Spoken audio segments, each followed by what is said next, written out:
Welcome back. एक बार फिर से स्वागत है आपका हमारे यूट्यूब चैनल में।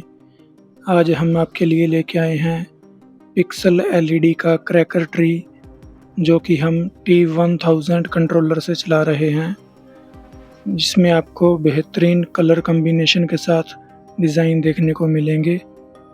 अगर आप क्रैकर ट्री की प्रोग्रामिंग करवाना चाहते हो या फिर नया क्रैकर ट्री बनवाना चाहते हो तो आप हमारे दिए हुए व्हाट्सएप नंबर से कॉन्टैक्ट कर सकते हो और इसके बारे में पूरी जानकारी ले सकते हो।